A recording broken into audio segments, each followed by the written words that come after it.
a Bíblia diz que na sua casa, na casa de Deus, cada um diz glória. Entrai pelo seu santuário com louvores e com ações de graça. Não pode pôr essa na minha conta. Balança teu irmão e diga: melhora essa cara, irmão. Melhora essa cara. Você está na casa de Deus, rapaz. Solta um sorriso, diga alguma coisa. Melhora esse rosto. Você está na casa do teu pai. Tu não está numa cadeia, não. Tu não está no hospital, não. Tu não está no prostíbulo, não. Tu não está dentro de um bar, não.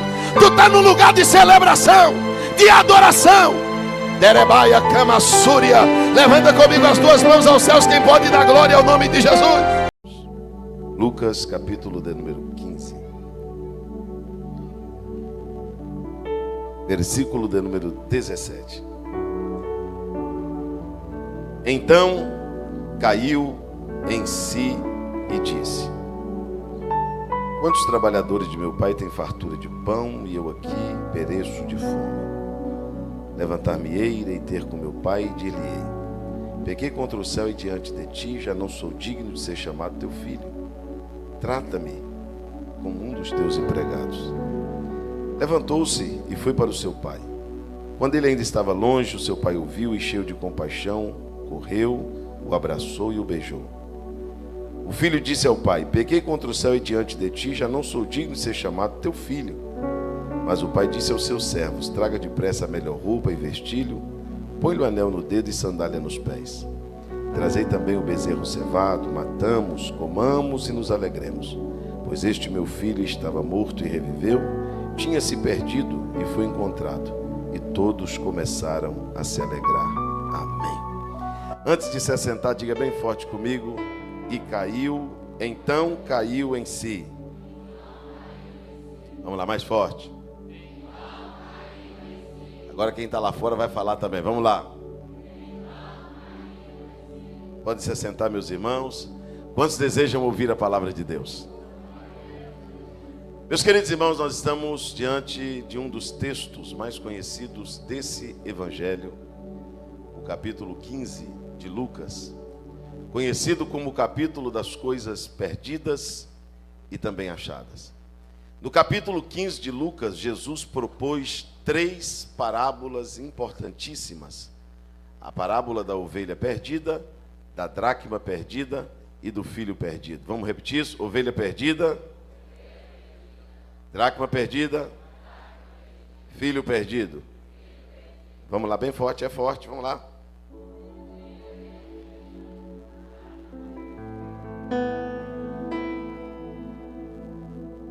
A ovelha perdida foi encontrada, a dracma perdida foi encontrada, o filho perdido voltou para casa. Tudo terminou bem. Mas o que faz uma ovelha ser perdida? Prometo para vocês que eu não demoro. Pastor Djarley, o que faz uma ovelha ser chamada de ovelha perdida? A ovelha, ela anda sob comando. Jesus disse em João capítulo 10: as minhas ovelhas ouvem a minha voz. Porque a ovelha é dirigida pela voz do pastor. A ovelha não é autônoma, então ela precisa de uma voz para lhe conduzir, para lhe mentorear, para lhe ensinar.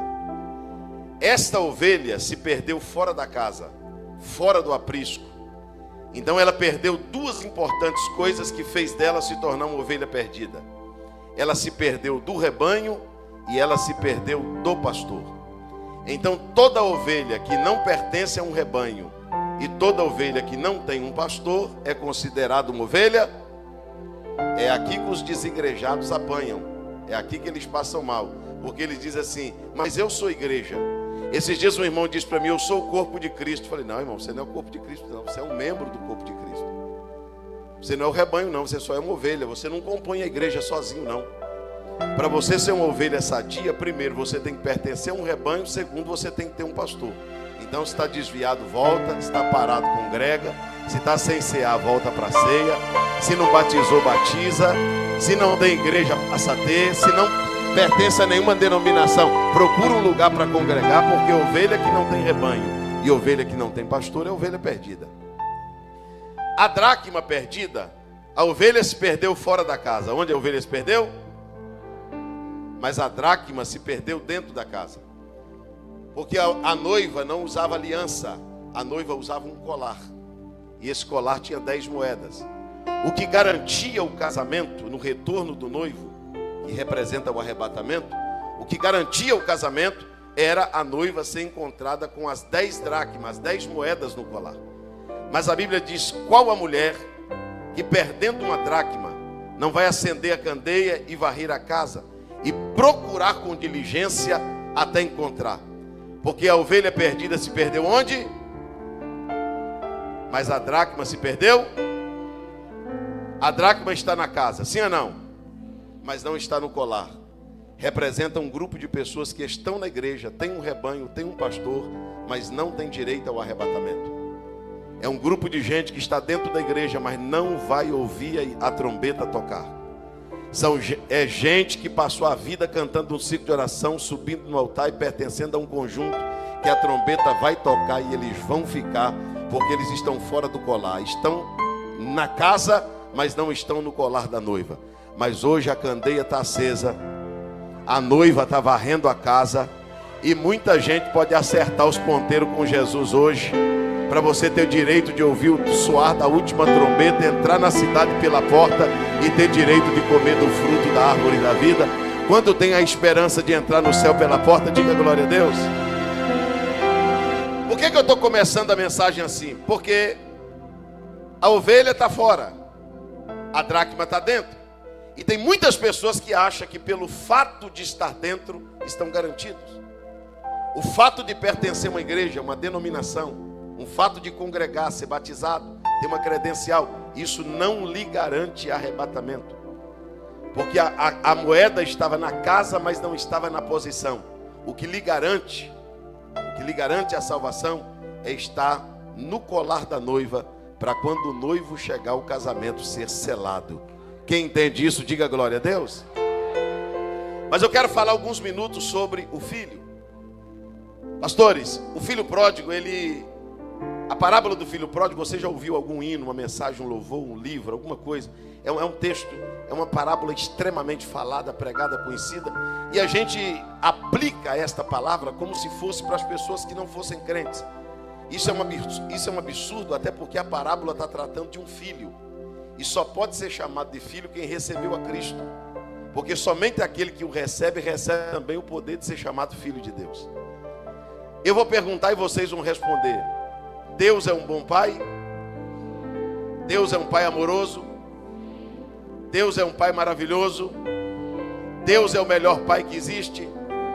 Então por que existem alguns filhos que conseguem ter problema com esse pai? Como que alguém consegue ter problema com um pai que é justo, que é bom, que é amoroso, que é perdoador, que é misericordioso? Qual foi a causa que levou o filho pródigo se tornar pródigo, se tornar perdido, se tornar desperdiçador? O primeiro fator aqui é que o filho pródigo, ele tem uma coisa que algumas pessoas têm no evangelho. Ele tem um espírito libertário. O filho pródigo, ele não consegue ver a cerca da casa do pai como uma proteção. Ele só consegue ver a cerca como uma prisão. O filho pródigo não consegue ver os limites da propriedade da casa do pai como uma proteção para que o inimigo não entre, para demarcar território. Ele sempre enxerga aquilo como uma prisão. Quando você vê um crente reclamando, dizendo: crente não pode nada, crente não pode isso, crente não pode aquilo, ah não, é muita proibição, ser crente é muito difícil, ser crente não dá. Cuidado com esse espírito libertário de achar que não existe uma cerca entre a casa do pai e o mundo, um muro entre a casa do pai e o mundo.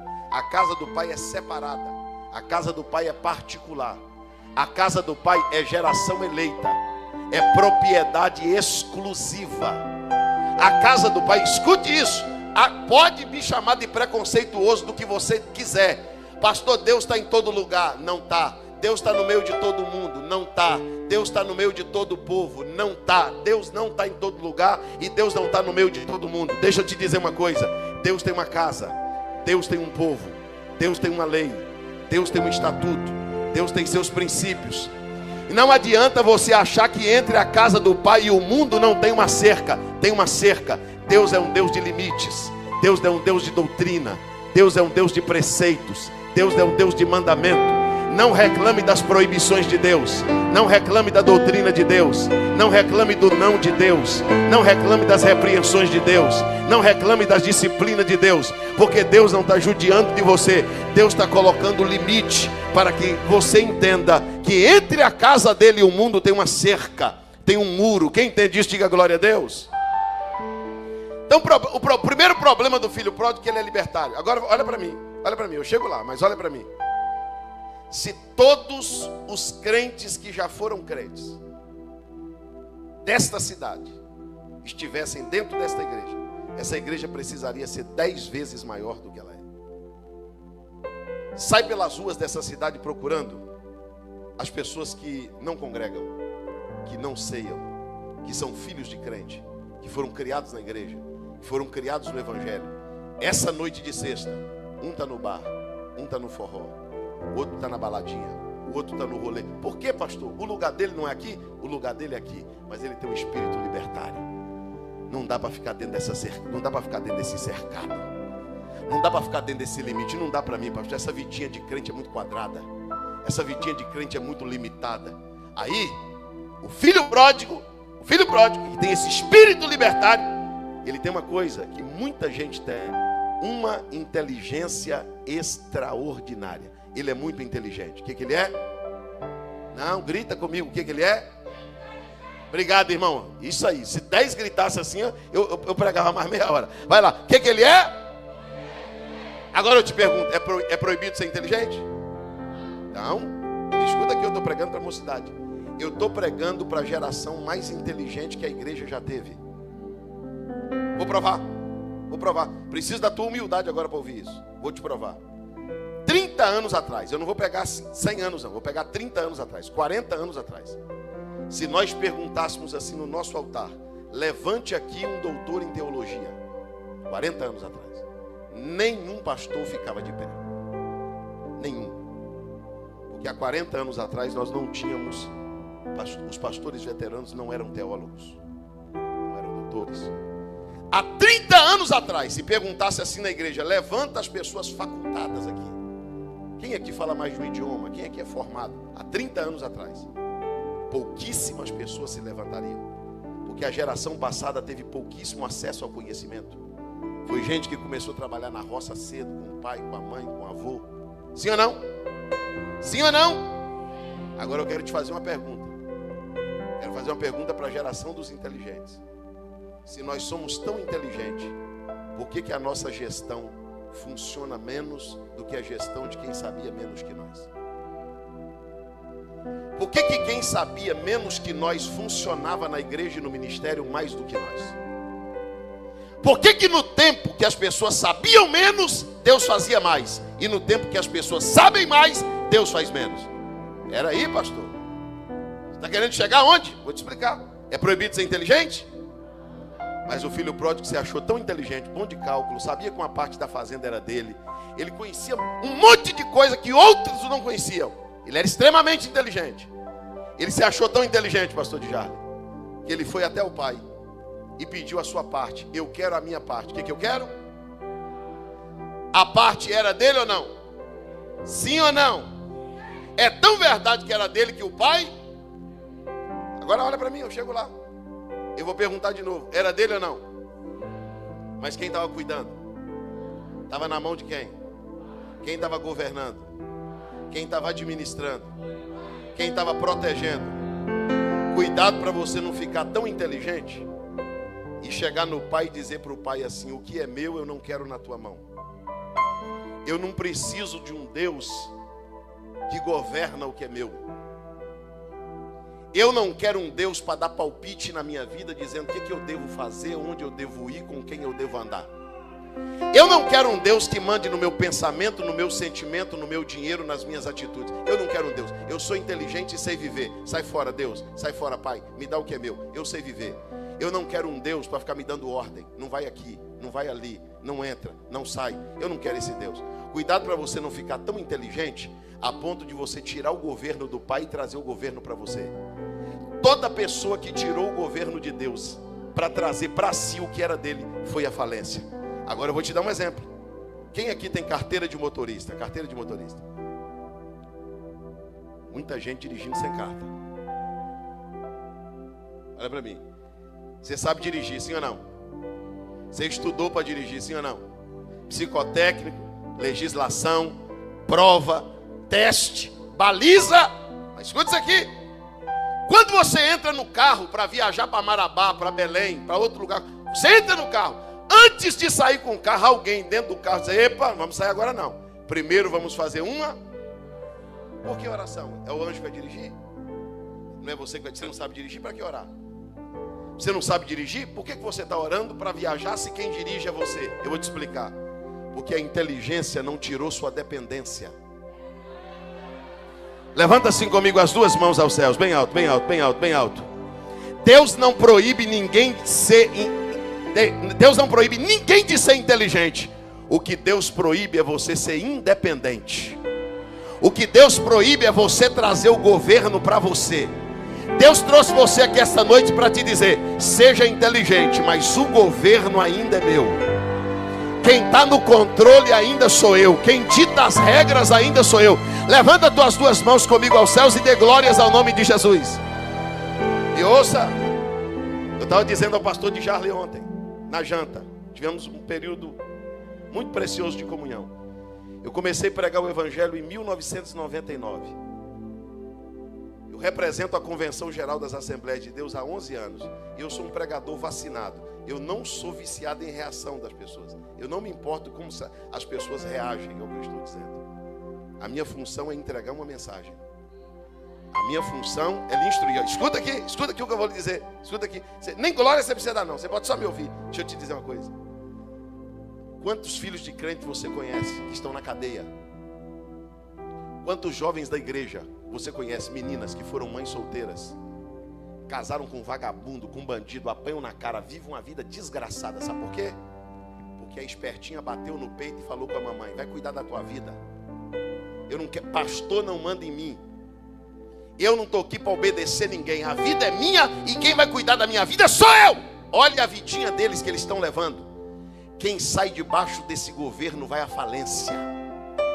Quem sai debaixo desse governo de Deus não tem prosperidade na vida, em nenhum sentido da vida. É pesquisa e não é pesquisa evangélica não. Os filhos mais prósperos que existem foram os filhos obedientes. Os crentes mais prósperos que existem são os que honram seus líderes e obedecem seus pastores. Deixa eu te dizer uma coisa, você que tem um tupetinho maiorzinho, você que é metida bravinho, que não quer obedecer ninguém, Deus está dizendo assim: não sai debaixo do meu governo não, que tu vai quebrar a cara. Me deixa no volante que as coisas vão dar certo. Levante comigo as duas mãos aos céus, bem alto, pegue a mão de alguém que está do teu lado e diga para ele assim: você é muito inteligente, mas o Pai é que tem o governo. Você é muito inteligente, mas quem está no governo é Deus. Quem manda é Deus, quem controla é Deus, quem dá ordem é Deus, quem manda é Deus. Diga glória ao nome de Jesus por isso. Filho pródigo, ele agora comete o segundo erro. Primeiro, ele é libertário. Segundo, ele se acha tão inteligente a ponto de governar. Conhece uma mocinha assim? Ela quer escolher, o rapaz quer escolher. Irmão, olha, nós estamos esquecendo uma coisa que está na Bíblia. A nossa geração está difícil. A Bíblia diz que a herança e a fazenda vem dos pais, mas uma esposa prudente vem do Senhor. Os crentes não acreditam mais, pastor Diário, que Deus prepara casamento, que Deus prepara a pessoa certa. Aí o espertinho, a mãe, irmão, mãe é difícil errar. Quando a tua mãe diz assim: não anda com fulano. Quando a tua mãe diz: esse camarada não é uma boa companhia para você. O inteligente só não sabe de nada. Tem adolescentes me ouvindo aqui, moças me ouvindo aqui, que você é um orgulho na igreja, mas tem sido a vergonha de seus pais. Aqui na igreja você é espiritual, mas dentro de casa você é rebelde, você encara seus pais. Deus te trouxe aqui esta noite para te dizer: ande debaixo do meu governo. Levanta a mão, levanta a mão, levanta a mão, levanta a mão. Não desonre teu pai, não desonre tua mãe, não desonre teus pastores, porque você vai ter uma vida próspera e abençoada. Você crê nisso? Diga amém.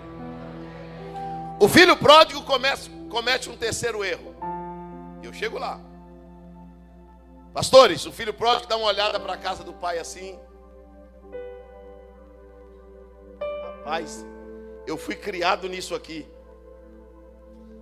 Eu estou enjoado dessa casa. Isso aqui para mim se tornou rotineiro. Isso aqui para mim se tornou comum. E ele olha para o pai e diz para o pai assim: eu não sinto mais prazer dentro desta casa. Só quem está me ouvindo, diga amém. Escuta o que eu vou lhe dizer. A gente não pode vir para a igreja porque a mulher puxou pela mão, porque o pai mandou, porque alguém manda mensagem no WhatsApp o tempo todo dizendo é congresso, falta não, vai lá. Não.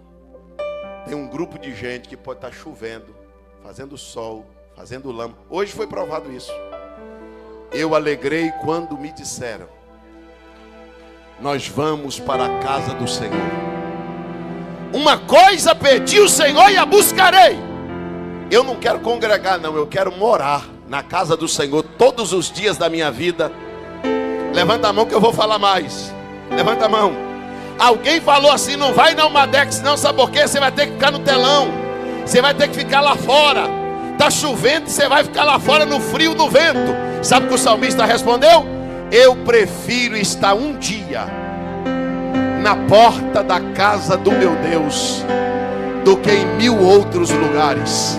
Até o pardal encontrou uma casa e a andorinha ninho junto aos teus altares, ó Senhor dos exércitos. Eu quero de mão levantada só quem ama a casa. Eu quero de mão levantada só quem não está aqui obrigado, quem não está aqui coagido, quem não está aqui com preguiça, quem não está aqui enfadado. Só quem ama a casa. Por um minuto dá glória a Deus. Diga: Deus, eu estou aqui, estou feliz. Eu estou aqui, estou alegre. Eu não estou aqui por obrigação, eu não estou aqui por constrangimento. Eu estou aqui voluntário, eu estou aqui para glorificar o teu nome.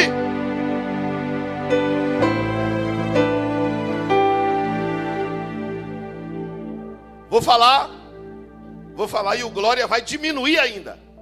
Escuta o que eu vou lhe dizer. Nós não fazemos mais apelos para culto. Eu não estou dizendo aqui em Xinguara, estou generalizando. Nós fazemos súplica. O pastor lá na congregação tem que ficar falando da programação. Vai ter isso, vai ter aquilo, o culto vai ser assim. Tem gente que tem perna sadia, braço sadio, visão sadia, mora a poucos metros da igreja, mas consegue trocar o culto por uma novela, o culto por um jogo na televisão, o culto por uma jogada de videogame com amigos. Você não gosta de igreja não, irmão. Você não gosta da casa de Deus não.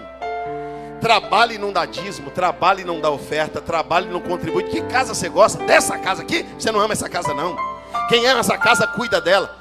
Tem um filho de Deus que não gosta de igreja, que colou um chiclete debaixo dessa cadeira que você está sentado aí, porque ele nem a casa de Deus ele respeita. Agora deixa eu te dizer uma coisa. Eu estava em Santo André, num bairro chamado Jardim Santo André, em São Paulo, subindo um morro assim. No meio do morro eu encontro uma senhora segurando a coluna, velhinha, com um lenço na mão, limpando o rosto. Parei no meio do morro. Falei: entra no carro, irmã, eu também estou indo para o círculo de oração. Aí ela entrou cansadinha. Falei para ela assim: a senhora tem que ficar em casa, a senhora está muito idosa. A senhora não tem idade para andar num sol quente desse, 2h pouca da tarde, num sol desse, vindo para a igreja. Eu dando uma dura nela, irmão, assim, sabe? Dando uma lição de moral nela. Ela esperou eu falar tudo que eu tinha para falar, olhou para mim e disse assim: eu te repreendo em nome de Jesus. Falei: pronto, estou endemoniado agora. Eu te repreendo em nome de Jesus. Aí eu falei: o quê? Eu estou falando para o teu bem. Ela disse: não é para o meu bem. O senhor não sabe o quanto eu amo a casa do meu Deus. Eu tenho pressão alta, eu tenho um problema de coluna, eu sinto dores no corpo, mas eu não perco um culto. Eu venho devagar, eu venho me arrastando. Quando um filho pode me trazer, me traz. Quando não pode, eu venho a pé, eu venho de ônibus, eu venho sozinha. Deixa eu te dizer uma coisa. E você tem que ficar dizendo: você arruma aí, vamos para a igreja. Ei, hoje tem escola dominical, tem culto de doutrina hoje. Sabe por quê? Porque tem gente que perdeu o amor por esta casa. Tem gente que o ambiente para ele aqui é um ambiente que está ali olhando no relógio dizendo: pastor, não vai terminar não, o culto vai terminar que horas? Deixa eu te dizer uma coisa: quem está na balada não está perguntando que hora vai terminar. Quem está no bar não está perguntando que hora vai fechar. Quem está na droga não está perguntando que hora vai acabar. Agora, os filhos de Deus, muitas das vezes estão enfadados dentro da própria casa. Mas eu quero que a geração que ama a casa, levanta comigo as duas mãos aos céus. Não, pegue a mão desse moço, dessa moça que está do teu lado, e diga para ele assim: se você ama a casa, você vai ter que me dar um sinal. Porque a Bíblia diz que na sua casa, na casa de Deus, cada um diz glória. Entrai pelo seu santuário com louvores e com ações de graça. Não pode pôr essa na minha conta. Balança teu irmão e diga: melhora essa cara, irmão. Melhora essa cara. Você está na casa de Deus, rapaz. Solta um sorriso, diga alguma coisa, melhora esse rosto. Você está na casa do teu pai. Tu não está numa cadeia, não. Tu não está no hospital, não. Tu não está no prostíbulo, não. Tu não está dentro de um bar, não. Tu está num lugar de celebração, de adoração. Derebaia, cama, súria. Levanta comigo as duas mãos aos céus. Quem pode dar glória ao nome de Jesus? Não demora não. A Bíblia manda visitar 3 classes de pessoas. Diga comigo: enfermo, doente, viúva. Vamos lá de novo? E sabe quem que os pastores têm que visitar? Os pastores têm que visitar crentes que não gostam da casa. É um absurdo. O maior absurdo que existe é um pastor ter que ir na casa de um crente perguntar por que ele não está na igreja. Não está doente, não é viúva, não é órfão. E o pastor tem que visitar. E ainda faz manha. E ainda faz pirraça. Olha para o teu irmão e diga para ele assim: não dá para dar glória não. Diga ai. Ai, Jesus. Não congrega porque não gosta. Tem gente que vem na cadeira de roda. Tem gente que vem com bengala. Tem gente que vem doente. Tem gente que vem à base de remédio. E tem gente que não quer vir. Mas esta noite Deus está dizendo: eu quero que você ame a minha casa. Não, levanta a mão e diga glória a Deus quem ama a casa. Levanta a mão e dá glória a Deus quem ama a casa de Deus. Mas vamos lá. Quando o filho sai da casa, dentro da casa do pai tem 3 coisas. O filho muda para um país distante. Para onde ele muda? Todo país tem 3 coisas. Diga comigo: idioma, cultura e lei. Não, fortalece. Para nunca mais esquecer. E se eu te disser que se a gente tirar a lei, tem um grupo que volta? Porque tem um grupo que só não está na casa por causa da lei. A Bíblia contra minhas práticas. A Bíblia condena o que eu faço. Então não dá para ficar na casa, porque tem uma lei aí que fala contra o que eu gosto, contra o que eu pratico. Eu vou perguntar para vocês: o pai quer perder um filho? Mas entre perder um filho e mudar a lei, ele vai perder o filho. Porque Deus não vai ficar fazendo emenda no Evangelho. Deus não vai ficar fazendo emenda na Bíblia. Deus não vai reformar a Bíblia para um grupo de gente se sentir amada. Não, para se sentir inclusa, não vai. Deus não vai mudar a Bíblia para um grupo de pessoas que dissessem: agora dá para ser crente, agora dá para ser para a igreja. Quem quiser ser da casa vai ter que aceitar a lei da casa. Quem quiser ser da casa vai ter que aceitar a doutrina da casa. Não, levanta comigo as duas mãos. Eu estou sentindo a autoridade de Deus aqui. Não, levanta a mão que eu quero dizer para vocês e para os pastores que estão aqui. Nós não vamos afrouxar não, viu, pastores? Nós não vamos deixar de pregar o evangelho, a doutrina e a lei por causa de um grupo que fica ameaçando a gente, por causa de um grupo que fica nos enfrentando. Se falar é o processo, se falar vai preso, se falar, pode ir. Igreja está acostumado com esse negócio de prisão, de cadeia, não, a gente não tem medo disso não. Passará os céus e a terra, mas estas palavras não passarão. Levanta comigo a tua Bíblia, levanta comigo a tua Bíblia, levanta comigo a tua Bíblia, balança ela para o teu irmão e diga assim: essa aqui não muda, essa aqui não erra, essa aqui não mente, essa aqui não ilude, essa aqui não falha. Aceite quem quiser aceitar, concorda quem quiser concordar, mas esta é a palavra de Deus.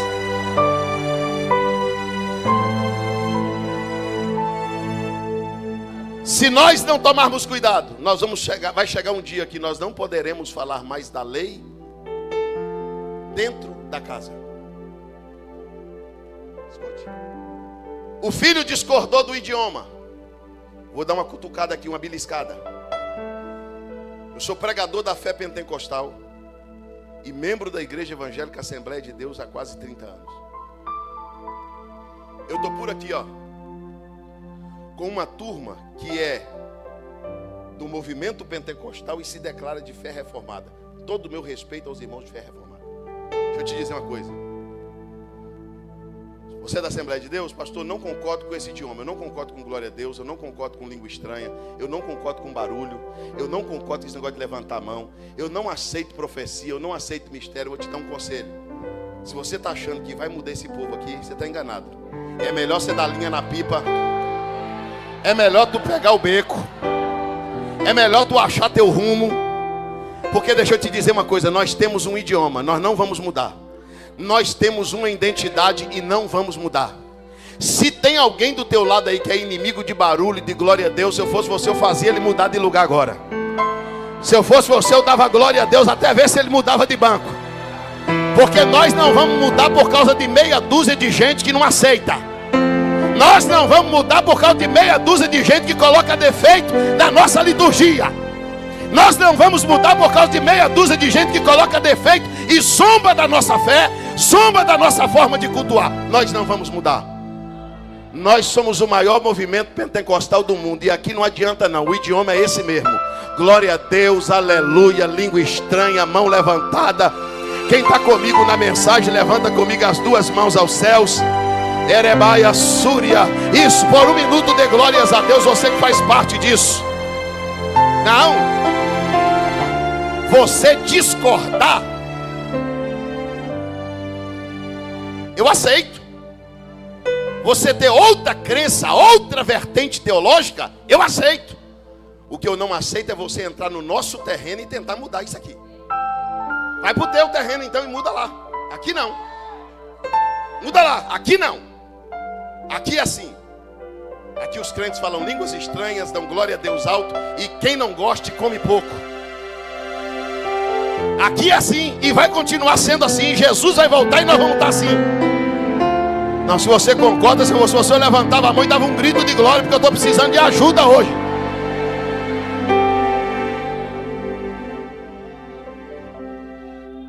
Na casa do Pai tem uma cultura. Irmãos, olha para mim, eu não sou radical. Nunca fui. Ou fui por um período, mas eu não sou radical de forma alguma.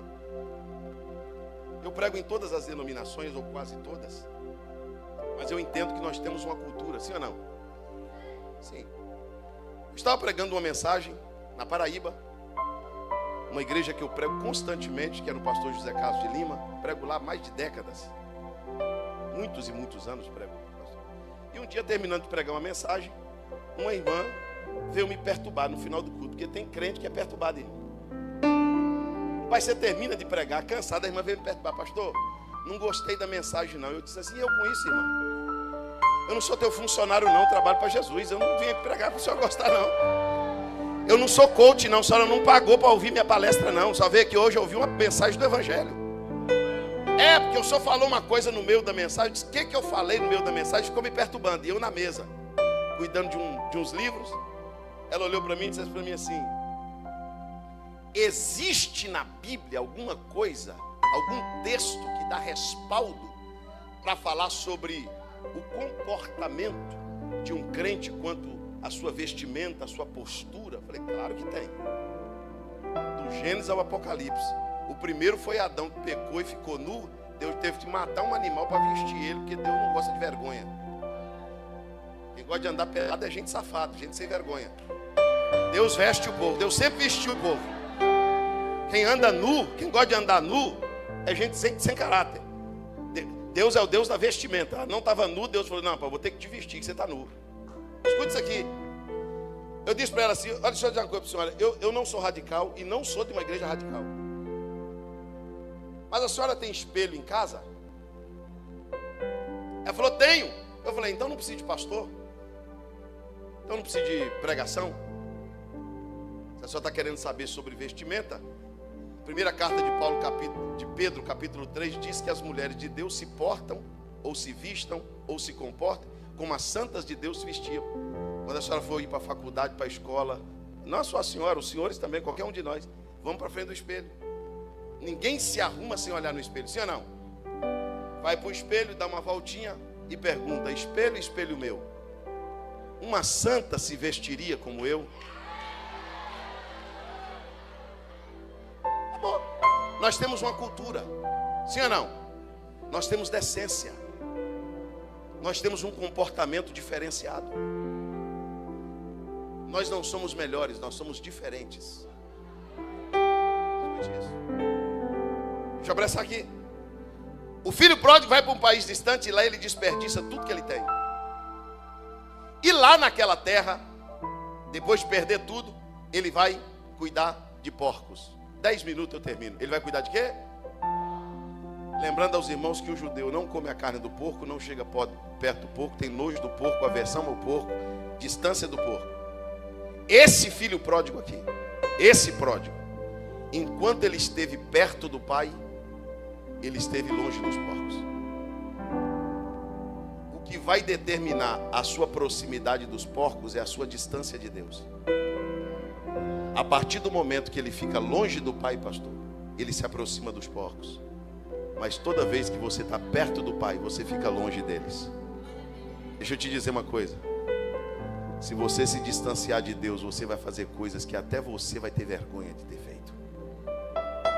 Se você se distanciar de Deus, você vai dizer, eu não acredito que eu fiz isso, que eu falei isso, que eu cometi isso, que eu estou aqui. Eu não acredito. Porque quando você se distancia de Deus, não é a natureza do pai que te controla, é a natureza dos porcos que te domina.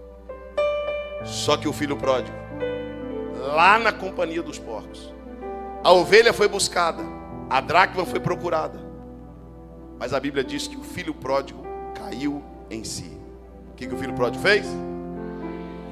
Para terminar, vamos lá. O filho pródigo o quê?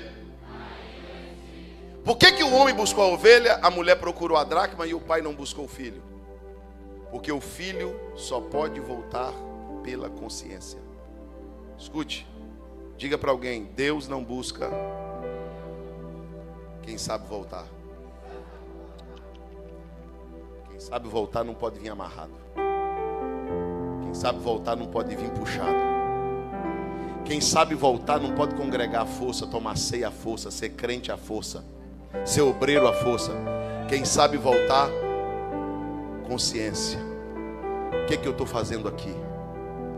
Eu tenho um pai. Eu tenho um Deus, eu tenho uma casa. Eu não sou tão inteligente como eu pensava. Quer saber de uma coisa? Levantar-me-ei e irei ter com meu pai. Levanta. Quando ele levanta, ele está indo. E a Bíblia diz que o pai viu ele de longe. Foi ele que viu o pai ou foi o pai que viu ele? Porque o pai não busca, mas espera. Escuta o que eu estou dizendo para alguém que está me escutando aqui hoje. Você precisava ouvir isso. Deus não pode te algemar e te trazer de volta, mas Ele pode sentar na varanda, olhar lá no final da estrada e dizer, eu queria tanto que Ele voltasse. Eu queria que Ele voltasse por amor. Eu queria que Ele voltasse por conta própria. Você está achando? Pregar para crente? Bom é pregar para o incrédulo, irmão. Você está pregando o evangelho, ele está te ouvindo, ele não conhece nada. Pregar o evangelho para quem conhece a Bíblia, pregar o evangelho para quem sabe tudo sobre Deus. Você fala o capítulo, ele fala o versículo. Não tem um pai que muda um filho, não tem um pastor que mude uma ovelha. Não tem. Tem filho de crente que é pior do que filho de ímpio. Tem casamento de crente que é pior do que casamento de ímpio. Porque filho não faz nada à força, é pela consciência. Quando o filho pródigo está vindo de longe, o pai corre ao seu encontro e o abraça. E o... Não, grita, estou terminando. E o... Por que você acha que o pai abraçou ele? Porque todo filho que recebia a herança e saía, se ele voltasse, ele poderia ser apedrejado por quem morava na casa. Quem poderia apedrejar? Quem poderia apedrejar? Quem morava na casa. Esse é o medo de alguém voltar. O medo de alguém voltar é ser apedrejado por quem está na casa.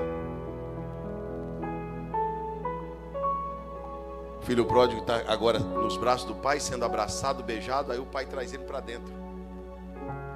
Quando o pai traz ele para dentro, pastor de Jarley, o filho pródigo não está entendendo nada, porque o filho pródigo está querendo uma conversa. Olha, eu pequei contra o céu, perante ti, pai, vem. Abraça ele, beija ele, traz ele para dentro e grita aos servos e diz: tragam depressa o melhor vestido. Põe uma sandália nos seus pés e um anel no seu dedo. Sandália tem número, anel tem número e vestido tem número. Por que o pai mandou trazer depressa se o filho ainda estava chegando? Diga para o teu irmão assim: porque já estava pronto. E se eu te disser que o vestido já está pronto, a sandália já está pronta. Só anda descalço quem quer. Só anda manchado quem quer. Só anda sujo quem quer. Só anda sem aliança quem quer. Porque o pai conhece teu número. O pai já mandou fazer um vestido, uma sandália e uma aliança. O pai dá o segundo grito e diz: tragam depressa o bezerro cevado. Sabe que dia que o pai colocou o bezerrinho para engordar? No dia que o filho saindo todo inteligente, o pai disse assim: põe esse bezerrinho para engordar para mim. Senhor, teu filho está saindo. O dia que ele voltar, a porteira não vai estar fechada. Vai ter um vestido novo, uma sandália nova. Ele vai aprender a lição, porque não tem uma casa como a minha, uma lei como a minha e nem um pai como eu. Fica de pé comigo, vou terminar com você de pé. Quando o filho pródigo está lá dentro, participando da festa, escute isso, lá dentro, participando da festa, quem está chegando? É aqui que é o fechamento. Quem está chegando? O irmão mais velho. Quem está chegando? Pastor de Jarley, o irmão mais velho nunca saiu de casa, nunca perdeu uma ceia, nunca sofreu uma disciplina, nunca saiu da igreja, nunca desviou, mas ele não entrou na festa, ele parou no portão. O que está acontecendo aí dentro aí? Seu irmão voltou. Quero nem conversa, chama meu pai para mim. Eu não tenho conversa com ele, eu não tenho um irmão. Chama meu pai. Quando o pai chega, ele aponta o dedo para o irmão e diz para o pai assim: este teu filho desperdiçou tudo. Ele não disse meu irmão. O pai olha para ele, faz um elogio e diz assim: meu filho, tu sempre está comigo. Porque o irmão mais velho tem uma característica: ele é um bom filho. O que ele é? Não grita que eu termino. Agora ele tem um péssimo defeito. Ele é um ótimo filho, mas é um péssimo irmão. Conhece alguém assim? Crente, caráter, firme, nunca afastou, nunca errou, mas não tem misericórdia de ninguém. Fracassou, nem a paz do Senhor ele dá. Errou. Eu não sou irmão de desviado, não. Eu não sou irmão desse atribulado, não. Tem gente que olha para você de canto de olho como se você fosse um lixo.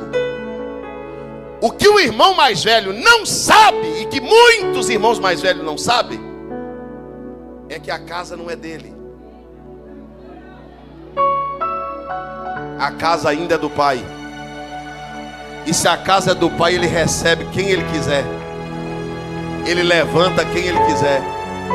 Ele perdoa quem ele quiser. Escuta aqui. Falei: Senhor, por que o irmão mais velho não entrou na festa? Deus disse que era uma festa. Se fosse uma confusão, ele entrava. Se fosse uma discussão, ele entrava. Mas a festa não era dele, era do irmão. Aí o pai confronta ele e diz assim: não, meu filho, teu irmão. Irmão, se essa hipocrisia não acabar no nosso meio, nós vamos perder muita gente. Está na igreja, Pai do Senhor, ô vaso, ô guerreiro, ô profeta. Amanhã a gente vê o irmão na porta de um bar. Amanhã a gente vê o irmão na praça com os amigos que não é crente. Sabe o que a gente faz? Fecha o vidro do carro, passa do outro lado. Por que a gente não atravessa a rua e não vai nele? Meu irmão, Pai do Senhor, ele vai ficar sem graça. Não estou na igreja. Paz do Senhor, você é meu irmão. Rapaz, volta. Você está fazendo falta lá, irmão. Você está fazendo falta lá, a gente sente falta de você. O nosso preconceito com essas pessoas afasta elas da gente. Sabe o que eu faço com os desviados que eu conheço? Se eu ver no bar, eu entro no bar. Entro lá dentro, dou um abraço nele, dou a paz do Senhor, para ele ficar sem graça na frente dos amigos tudo. Ele, não, eu estou desviado, Pai do Senhor, irmão. Não, Pai do Senhor. Rapaz, aqui não é teu lugar. A casa está te esperando. O Pai está te esperando. Os irmãos estão te esperando. Quem pode dar glória ao nome de Jesus aqui? Se o filho pródigo fosse cantar um hino aquele dia, ele diria ao pai: olha, pai, o inimigo quase me roubou de Deus, com falsas alegrias e com falsas glórias. Como um pedaço de cana ele me mastigou, e em bagaço eu cheguei aqui hoje na Umadex. Por que me resgatou? Por que me trouxe aqui? Por que me queres tanto, Deus? O pai olha para o filho e diz assim: já cantou demais, quem vai cantar agora é papai. O pai passa a mão por cima do ombro do filho e diz para o filho: filho, eu quero tanto.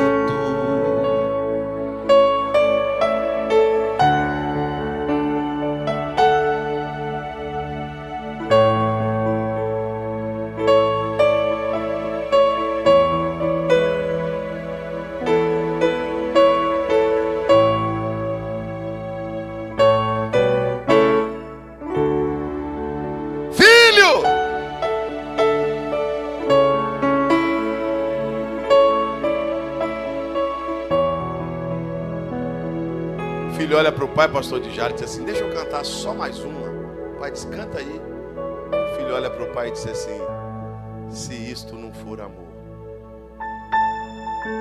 o oceano secou.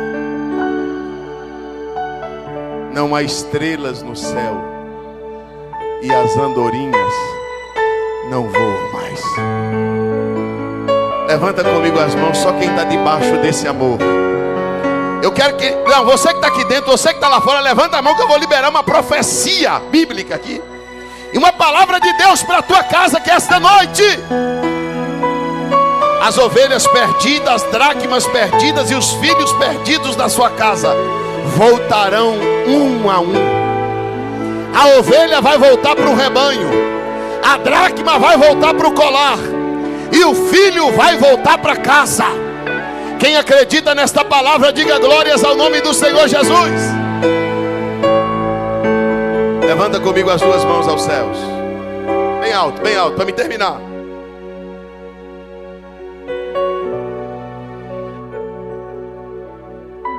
Quem deu o vestido, a sandália, e deu também a aliança para o filho, foi o pai. Foi quem? Quem deu? Mas quem entregou não foi o pai. O pai deu, mas quem entregou foi o servo. E se eu te disser que Deus vai lhe dar a oportunidade esta noite de entregar para a tua irmã, para o teu irmão, o que ele precisa receber do pai? Fica de frente com o moço aí, você fica de frente com a moça, diga para ela assim: quem vai dar é o pai, mas quem vai entregar sou eu. Abre assim as duas mãos na frente dele, assim, ó. Diga para ele assim: o que você precisa, o pai vai colocar na minha mão. Deixa eu dizer para esse moço de camisa cinza aqui, ó: o nome de Deus para ti é livramento. Deus está lhe dizendo: a minha sombra lhe cobriu para que o mal não lhe atingisse. Porque eu não lhe escolhi hoje, eu lhe escolhi no ventre da sua mãe para lhe proteger e lhe guardar. Deus tem uma aliança, moço, com a tua alma. Deus tem uma aliança com a tua vida. Mas sabe o que Deus me mostra? Deus me mostra, sabe aqueles carros de corrida parado no meio de uma pista? Há um potencial extraordinário e há um defeito que fez o carro perder a velocidade. Derevai-me terra súria. Deus está dizendo assim: a minha mão vai levantar com força, e eu lhe colocarei no meio dos meus príncipes, porque este é o meu propósito, diz o Senhor. Abre as mãos na frente dessa moça, abre as mãos na frente desse moço. Diga para ele assim: quem vai dar é o pai, mas quem vai entregar sou eu.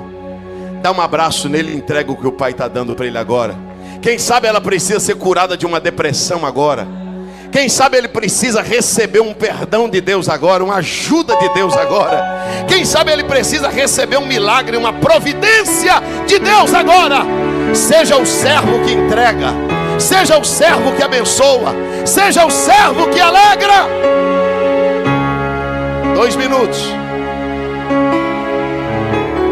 Eu vou sair daqui do jeito que eu estou para o aeroporto. Então você não pode fazer eu perder meu voo não, cidadão. Olha aqui. Tem uma ovelha para voltar para o rebanho, tem uma dracma para voltar para o colar, e tem um filho para voltar para casa hoje. Deus está falando com alguém aqui muito forte. Deus está te chamando de filha. Deus está te chamando de filho. Eu vou falar aqui porque Deus está mandando. Tem gente que não te chama de irmão, mas Deus te chama de filho. Tem gente que não te chama de irmão não, mas Deus te chama de filho. A igreja estende as mãos para cá. Se a quarta vida quiser correr para o altar, ainda dá tempo. Jesus está chamando alguém com pressa aqui hoje. Senhor, nós te agradecemos por estas vidas preciosas. A ovelha volta para o rebanho, a dracma volta para o colar, o filho volta para casa. Nós estamos aqui para declarar ao Senhor que a cerca não é um problema, a Bíblia não é um problema, os teus mandamentos não é um problema. Nós estamos aqui para dizer para o Senhor que se nós errarmos, nós nos redimiremos. Se nós cairmos, nos levantaremos. Se nós pecarmos, nos arrependeremos. Se falharmos, nós tentaremos nos acertar. Mas nunca queremos sair da tua presença. Nunca queremos sair da tua casa. Por isso os teus filhos voltam hoje, porque este é o lugar mais especial que existe. E a igreja confirma, dando um glória bem forte para Jesus.